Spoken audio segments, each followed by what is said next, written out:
정관용의 지금 이 사람.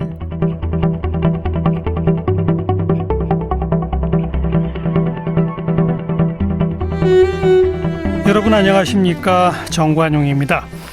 우리가 뭔가 중요한 걸 선택하거나 결정할 때 생각하고 또 생각하고 꽤나 심사숙고해서 결정하죠. 충동적으로 결정하지 않는다고 생각들 하실 겁니다. 그런데요, 생각보다 우리는 뇌의 본능에 휘둘린다는 거 알고 계십니까? 우리 의지대로 생각하고 행동하는 것 같지만 뇌가 하라는 대로 뇌를 따라하는 경우가 많고, 그래서 잘못도 저지르고 실수도 하고 후회하는 일도 생긴다는 거죠.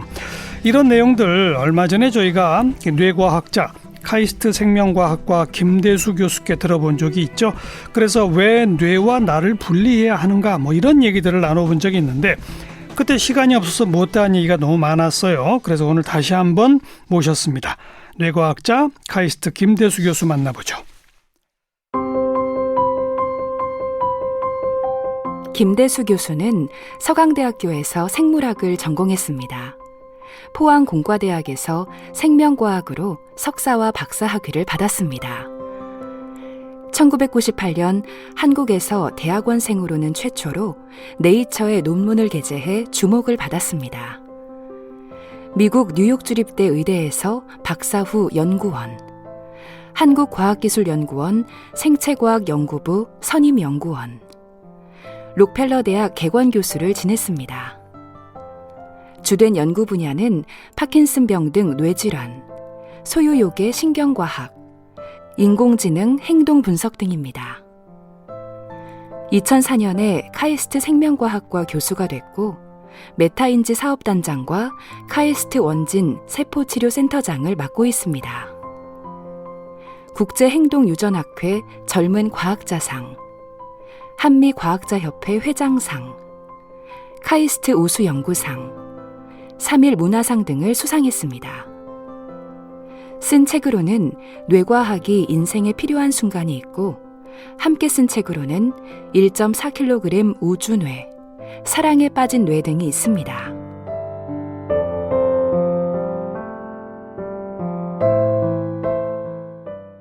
김대수 교수님 어서 오십시오. 네, 안녕하십니까. 한 석 달 만에 또 뵙네요. 네, 다시 뵈서 반갑습니다. 또 나와주셔서 고맙습니다. 네. 그때 이제 뇌와 나를 분리하라 이런 얘기 했잖아요. 네네. 저는 그때 기억이 나는 게, 아니 뇌가 곧 나 아닙니까? 그걸 어떻게 분리하죠? 이런 얘기를 했던 것 같은데. 네, 그렇습니다. 간략히 그 얘기 다시 한번 해주시면. 네, 세상에 많은 기계들은 테스트하는 기계가 따로 있죠. 그런데 뇌는 스스로 테스트를 하는 기능이 있습니다. 보통 우리가 이제 자아라고 하는 것이 뇌가 만들어낸 신경 신호거든요. 그렇죠. 예, 그런 뇌가 만들어낸 자아라는 신경 신호가 또한 우리 뇌에서 일어나는 많은 일들을 또한 관찰할 수가 있습니다. 예. 소설에서도 보면 전지적 작가 시점이라는 게 있잖아요. 그렇죠, 그렇죠. 예, 마찬가지로 뇌도 우리 스스로를 이렇게 관찰하고 우리가 무엇을 하는지 무엇을 모르는지 이런 것들을 판단하는 기능이 있기 때문에 뇌가 전 우주에서 유일하게 이렇게 스스로 점검할 수 있는 그런 기제라고 할 수 있습니다. 예, 예. 스스로 점검하는 그런 능력을 가진 뇌와 나를 따로 떼서 생각해라? 네, 그렇죠. 그러니까 결과적으로 그 떼는 거는 불가능합니다. 실제로는. 불가능하지만 이게 굉장히 유용한 이유가 뇌에는요, 우리 자아를 형성하는 기능만 있는 게 아니라 우리가 먹고 사는 기본적인 본능을 충족시키는 그런 기능들이 있잖아요. 그렇죠, 그렇죠. 배고프면 먹어야 한다는 신호를 보내고, 그렇죠. 추우면 옷을 입어야 한다는 신호를 보내고 그런 거죠? 예, 그렇죠. 그래서 우리가 그런 욕구를 충족시키는 데 있어서 나와 그런 뇌의 기본적인 욕구 기능이 잘 서로 조화롭게 이렇게 활동을 해야 되는데, 때로는 그런 욕구나 본능에 내 자아가 이렇게 휘둘리는 경우가 있지 않습니까? 예. 그래서 원하지 않는 일들, 원하지 않는 방향으로 갈 수 있기 때문에 우리가 늘 균형을 이루어야죠. 그렇군요. 네. 그러니까 한마디로 말하면 욕구를 충족하는 본능으로서의 뇌, 그리고 네. 자아로서의 뇌, 이걸 그렇죠. 분리해 봐야 된다 이거로군요. 예, 그래서 옛날에 그 심리학자들은 그런 걸 어떤 의식 기능과 어떤 무의식 기능으로 그렇죠, 나눴습니다. 그렇죠. 그래서 우리가 뭔가 모르는 그런 욕구나 에너지는 무의식의 영역에 속하고요. 예. 예, 그렇지만 그게 의식의 영역과 상호작용하면서 우리 행동도 만들어내고 의사결정을 하게 되는 거죠. 네, 네. 뭐 좀 거친 예로 너무 아름다운 뭐 이성, 여성이건 남성이건 네. 그럼 본능적으로는 저분의 뭐 손을 잡고 싶다 뭐 이런 게 생길 거 아니에요. 그러나 그렇죠. 자아의식으로는 그 함부로 그러면 안 되는 거잖아요. 그렇죠. 거기서 균형을 맞춰야 되는 거죠. 예, 그렇죠. 우리 본능의 에너지들은 어떤 목표물을 발견하게 되면 이제 바로 나오게 돼 있습니다. 예. 예, 그래서 우리가 어떤 음식이라든지 뭐 이성이라든지 어떤 사물이라든지 대상을 보게 되면은 거기에 해당하는 본능이 발동하기 시작합니다. 그렇죠. 그래서 그런 뇌의 본능을 잘 이해하고 우리가 행동을 해야 되는데 예. 때로는 이런 실수를 할 수가 있어요. 이게 정말 내가 원하는 거구나. 예, 그래서 그러면 그 계획을 해서 그거를 성취를 해야지. 이렇게 하다 보면 잘못된 길로 갈 수가 있고 예. 또 작은 성공이 또 도파민 신경 회로로 해서 또 계속 그 일을 반복하게 하거든요. 예. 그래서 바늘도둑이 소도둑된다. 예, 그게 바로 신경과학의 원리입니다. 알겠습니다. 근데 4차 산업혁명 시대 세상이 빨리 변하고 뭐 새로 알아야 할 정보도 많아지고 막 이런 복잡 세상이 될수록 뇌과학의 중요성도 커진다고 주장하셨는데 네. 그 이유는 뭡니까?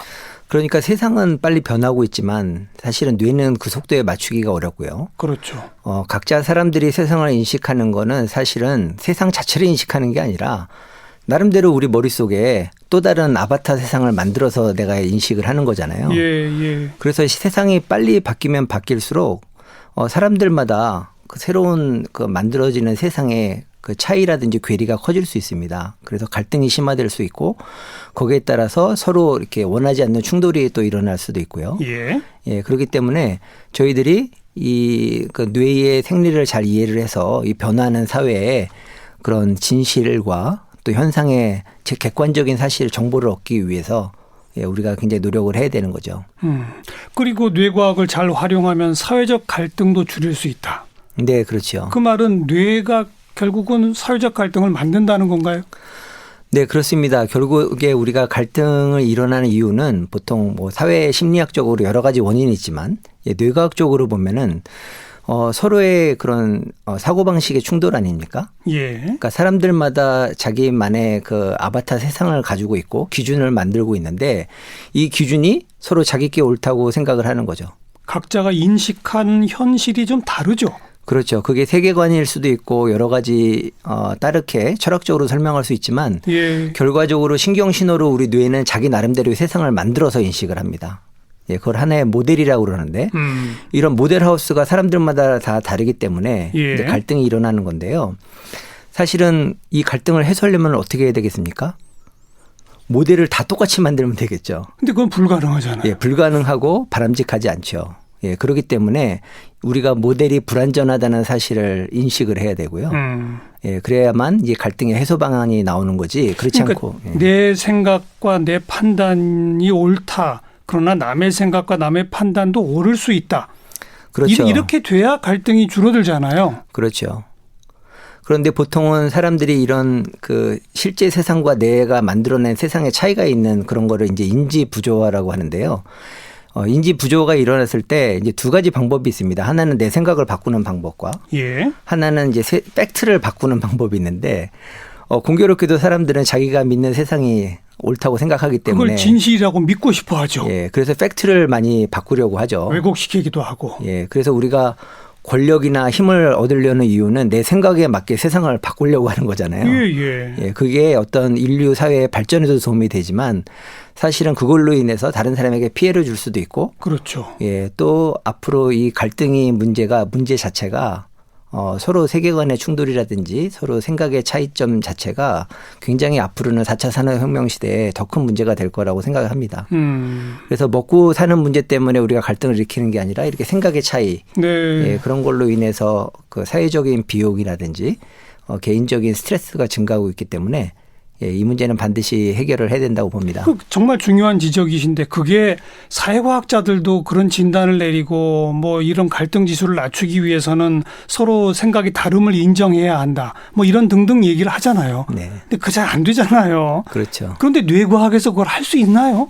방법론이 나오나요? 사실은 아까 제가 자아라는 개념, 나라는 개념이 신경 신호로 이루어진다 그랬잖아요. 그게 확장될 수가 있습니다. 예, 그래서 내 이웃을 내 몸과 같이 사랑하라는 말씀 있잖아요. 예, 예. 그러니까 내 이웃을 사랑하기는 어렵습니다. 예. 근데 내 몸과 같이 생각하면 그럼 되죠. 그럼 되겠죠. 그래서 우리가 뇌 속에서 나의 개념을 확장해서 우리 나의 동료나, 개념을 확장하라. 네, 그런 연습을 해야 되는 거죠. 예. 그래서 우리가 보면 자동차를 한참 운전하다 보면 자동차가 마치 내 몸과 같이 느껴지잖아요. 예. 그게 뇌 속에서 우리 나 자신과 이렇게 연결이 돼서 그런 거거든요. 그래서 신경과학에서는 가차팔 실험이라고 그래서 엉뚱한 그 인공팔인데도 내 팔과 같이 인식하는 예, 그런 방법도 있습니다. 예, 그래서 이 사회의 많은 갈등을 해소하는 것이 우리 자녀들이나 학생들한테 이기심을 버리라고만 얘기할 게 아니라 본인의 개념을 우리 가정과 사회와 이웃으로 확장할 수 있는 그런 훈련을 한다고 그러면 알겠어요. 예, 갈등이 해소될 거라고 나의 생각합니다. 개념, 이기심의 개념을 확장시키는 것. 그렇죠. 그래서 우리 이기심을 없애려고 하는 게 아니라 그렇죠. 확장시켜라. 네. 그래서 우리 동료가 어떤 대상이 아니고 나 자신과 같이 생각할 수 있다 그러면 네. 동료의 성공을 위해서 일을 해도 배가 안 아프겠죠. 그렇죠. 그러니까 사촌이 땅을 사면 배가 아프지만 사촌을 나같이 생각을 하면은 마치 내가 땅을 산 것처럼 생각하고 지금까지 사회에서는 그런 분들이 손해를 많이 봤는데 4차 산업혁명 시대에는 그런 분들이 오히려 사회적인 성공을 누리는 그런 시대가 온다고 생각합니다. 결국 그러니까 사회적 갈등이라는 거를 들여다보는 시각 가운데 뇌과학적인 시각을 가지고 들여다보면 이거는 어찌 보면 불가피한 거구나라는 걸 서로가 깨닫을 수 있다는 거로군요. 맞습니다. 그래서 갈등을 없애고 억누르려고 하지 말고 그거를 더 높은 차원의 보상으로 승화시킬 수 있는 창의성과 아이디어가 필요한 거죠. 그리고 그 왜 민족마다 민족성이라는 게 있잖아요. 네. 그러면 뇌도 민족별로 특징이 다른 거예요? 그러니까 결국에는 그 우리 생물학적인 현상을 결정하는 게 정보학 차원에서 두 가지가 있는데요. 우리 유전인자가 있고 부모님으로부터 물려받은 그리고 또한 그 뇌에는요 유전자와 관계없이 그 세상으로부터 정보를 얻지 않습니까? 그래서 우리가 기억을 하는데 그 두 가지 정보가 있습니다. 그래서 우리가 말하는 어떤 민족성이나 문화라는 거는 그 유전자에 의해서만 결정되는 건 아니고요. 예, 그런 뇌가 결정하는 거기 때문에 사회 구조와 문화, 기존의 그렇죠. 문화. 그렇죠. 근데 기존에 모이는 사람들이 오랫동안 모여서 살다 보니까 유전적인 동일성과 그 뇌의 정보가 그 유사해지는. 그래서 마치 그게 유전적으로 결정되는 것처럼 생각이 되지만 이제 그런 거는 아니고요. 예, 앞으로는 이 사회가 굉장히 유전적인 다양성 있는 사회가 돼가고 있기 때문에 결과적으로는 같이 얼마나 많이 상호작용을 했느냐에 따라서 그런 문화가 결정이 그렇죠. 되겠죠. 그러니까 뭐 민족성, 민족별이라는 표현은 조금 좀 어폐가 있는 것 같고 국가 사회 단위로는 분명히 뇌에도 특징이 있겠어요. 그럼요. 일본 사람 뇌의 특징, 한국 사람 뇌의 특징이 분명히 있겠어요. 네, 그럼요. 그럼 우리 한국이 뭐 세계에서 유례 없는 한강의 기적 이런 것들을 이뤄내지 않았습니까? 그것도 뇌과학적으로 설명이 가능한가요? 그게 설명이 가능하면 좋겠는데 제 지식은 아직까지 부족하고요. 근데 제가 생각할 때 보면은 그런 갈등을 해소하는 그런 방법론이나 이런 차원들이 굉장히 높은 차원이 아니었나 생각이 듭니다. 저희 부모님 세대라든지 이렇게 보게 되면은 옛날부터 그 이웃에 대해서 굉장히 각별했잖아요. 손님이 오면 가장 좋은 걸 대접을 하고 쌀밥도 이렇게 고봉밥으로 대접을 하고 가장 좋은 반찬으로 자기 자녀들한테는 그렇게 못할지라도 손님을 극진히 대하고 모셨죠. 네. 그리고 또 손님은 또 그 밥을 다 안 드십니다.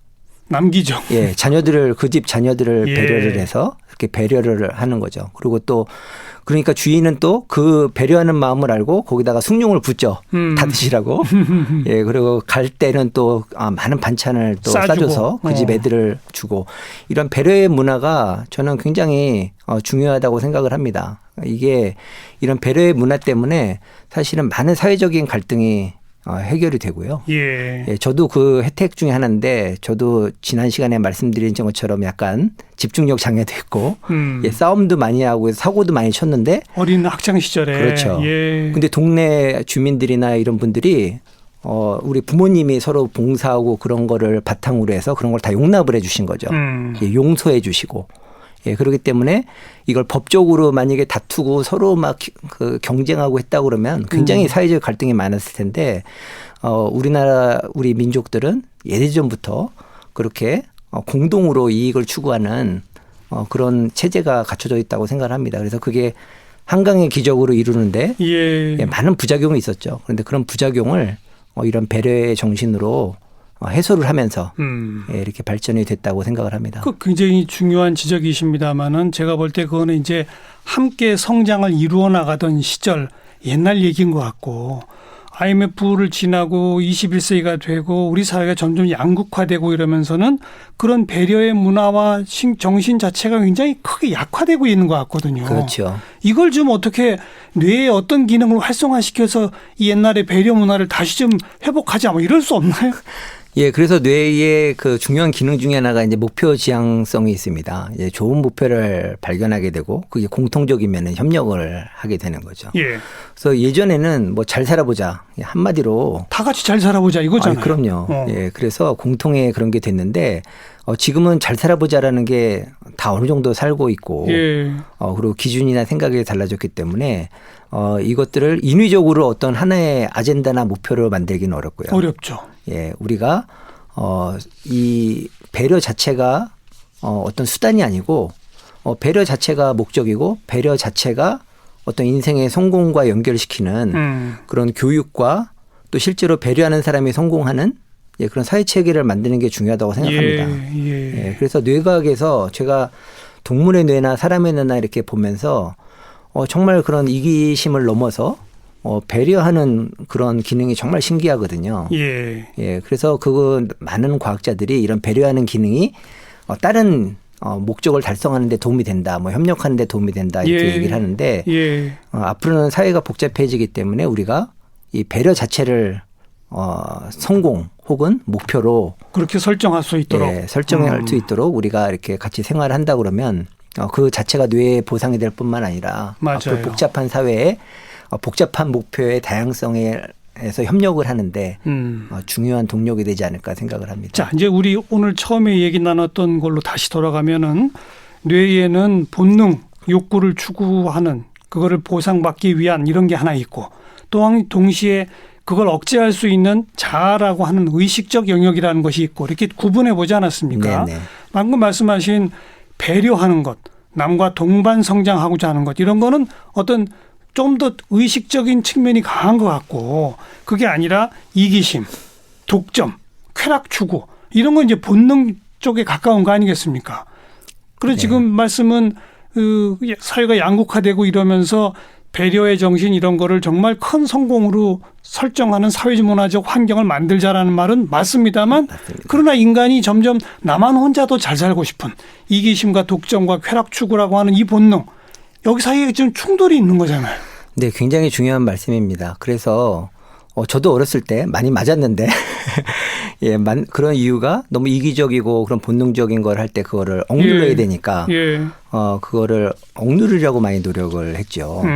예, 그리고 어떤 그 매슬로우의 어떤 욕구 충족의 단계를 보게 되면 우리 아주 기본적이고 본능적이고 이기적인 욕구가 충족이 되면 그다음에 좀 더 자아 실현과 같은 높은 차원의 피라미드처럼 단계적으로 올라간다는 맞습니다. 거죠. 그런데 저는 뇌과학을 하면서 우리 뇌 속에 과연 그러면 그런 고차원적인 욕구라는 게 따로 있나 살펴보면 그런 게 없거든요. 없어요.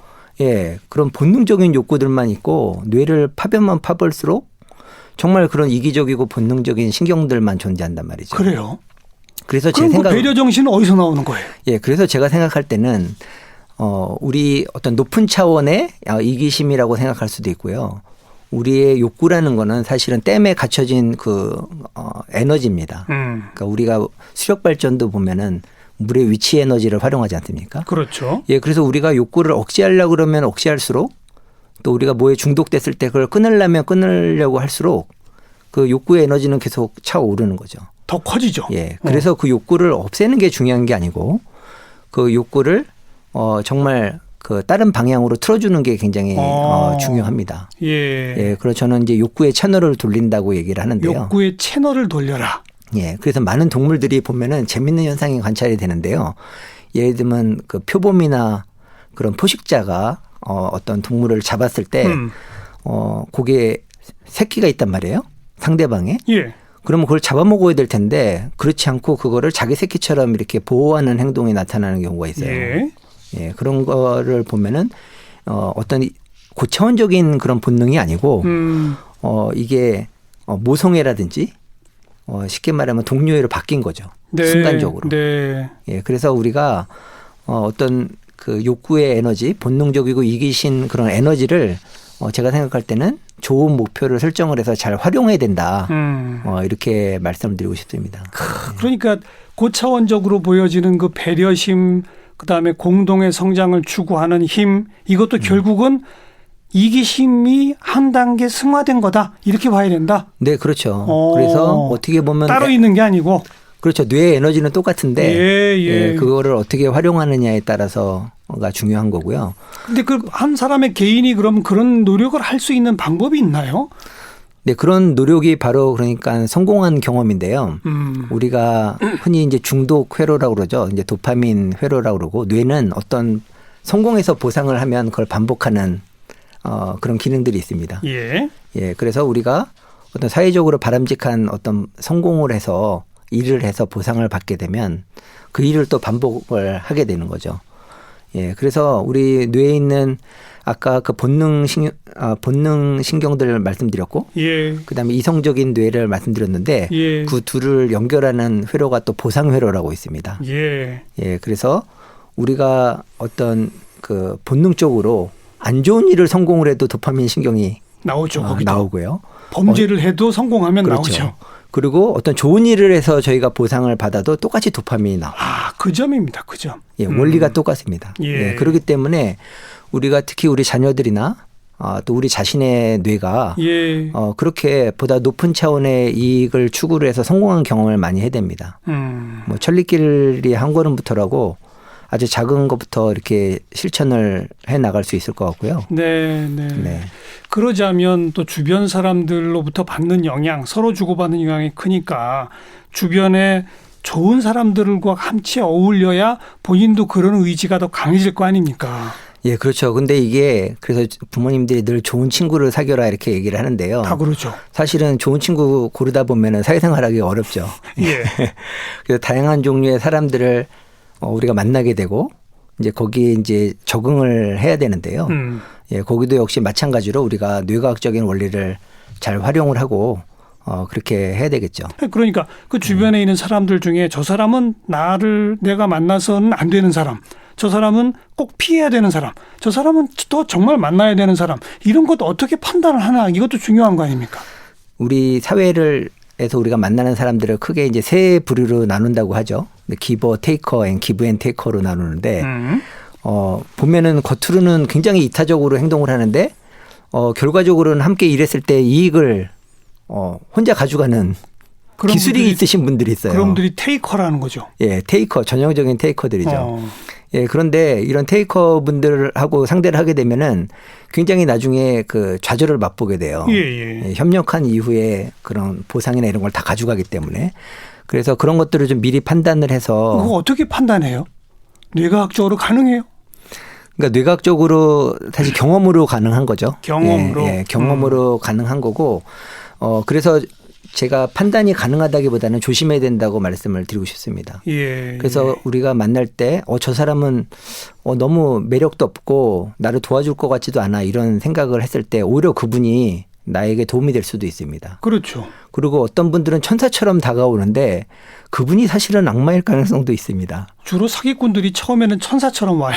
예, 그렇죠. 그래서 저도 첫인상에 대해서 오히려 반대로 생각하는 연습을 많이 합니다. 예. 왜냐하면은 우리 뇌가 결과적으로는 좋게 판단하는 게 본능적인 게 굉장히 많거든요. 그러니까 뇌는 첫인상에 많이 좌우되지 않아요? 그렇죠. 외모나 이런데. 예, 그래서 오히려 실력이 없는 사람들이 그런 뇌의 본능을 활용을 해갖고 자기의 매력을 돋보이게 하고 그런 예. 분들이 이제 잘 선발되는 경우도 많이 있잖아요. 예. 예, 그렇기 때문에 우리가 어떤 첫인상의 좌우가 되지 않도록 노력을 해야 되고 그리고 우리가 어떤 그 허니문 피리어드를 가질 필요가 있습니다. 네. 이렇게 좀 서로 경험해보는 그런 기간을 갖게 되면은 예. 자연스럽게 증거로 판단되는 거죠. 주변 사람을 판단하고 평가하는 것도 역시 오늘 우리가 나눈 이 얘기에 똑같네요. 네. 뇌는 첫인상, 그냥 겉으로 드러나 보이는 것, 여기에 끌려가기가 쉽다. 맞습니다. 그걸 인정하고 인식하고 조금 기간을 가지고 찬찬히 들여다보려는 노력을 해야 한다. 이런 거로군요. 그렇죠. 예. 그래서 증거를 바탕으로 팩트를 바탕으로 그러니까요. 우리가 의사결정을 해야 되는 거고요. 예. 뇌가 본능적으로 이렇게 빨리 경솔하게 의사결정을 하는 데는 다 이유가 있습니다. 이게 옛날에 우리가 그래야 살아남죠. 그렇죠. 우리가 어떤 거가 먹을 건지 안 먹을 건지 오랫동안 고민하다 보면 뺏깁니다. 뺏기죠. 예, 그리고 또 저게 위험할까 안 위험할까 우리가 조심하다가는 잡아먹힐 수도 있고요. 그렇죠. 일단 피하고 보고 일단 먹고 보고 무조건 예, 덤비다가는 죽고. 맞습니다. 그래서 뇌가 이런 본능적인 직관적인 의사결정을 하는 게 장점이기도 하지만 그것도 빨리 하는 게 장점인데 예. 그러다 보면 이제는 문제가 생기는 거죠. 그렇죠. 이렇게 이 고도화된 현대 사회에서는 이제 그런 기능보다는 예. 좀 더 심사숙고하는 기능이 필요한데 알겠어요. 결과적으로는 자기와의 싸움이죠. 그래서 뇌과학적인 깨달음은 결과적으로 제가 만나 뵙는 그 사람들이 그 사람 자체가 아니라 우리 뇌 속에 또 전기 신호를 만들어낸 신경이 예. 만들어낸 하나의 형상이라고 생각을 해야 됩니다. 그래서 그 형상이 나쁠지라도 그 형상 너머에 있는 진실의 사람은 진실의 존재는 그렇지 않을 수도 있고요. 네. 제가 보기에 매력적이고 굉장히 좋은 그런 형상이라고 할지라도 실제로는 안 그럴 수도 있기 때문에 예, 저희들이 그런 객관적인 증거를 얻으려고 많이 노력을 해야 되고. 그렇죠. 네. 노력하면 사람도 바뀔 수 있는 거죠. 예, 사람은 그렇죠. 쉽게 안 변한다 그러지만 변할 수 있는 거죠. 예, 그럼요. 네. 그래서 우리가 이미 많이 변화해 왔고요. 뇌의 중요한 기능이 그 유전자 정보는 변할 수 없지만 유전자 정보에서 생성된 이 예. 뇌는 끊임없이 변하고요. 40대 이후에도 계속 변한다고 알려져 있고 최근에 신경과학, 그러니까 최근은 아니고 오래된 신경과학 실험에 의하면은 70, 80대에서도 여전히 신경세포가 생성이 되고 새로. 네. 거기서 이제 정보 처리가 된다는 네, 그런 증거들도 있습니다. 그래요. 동물처럼 뇌의 본능이 시키는 대로 살 것인지 그걸 조금 한 템포 늦춰서 조금 더 천천히 생각하고 더 고차원적인 방식으로 끌어올릴 것인지 네. 이제 우리가 고민하고 스스로 노력해야 되겠네요. 자, 카이스트 생명과학과 김대수 교수와 함께 만났습니다. 고맙습니다. 네, 감사합니다.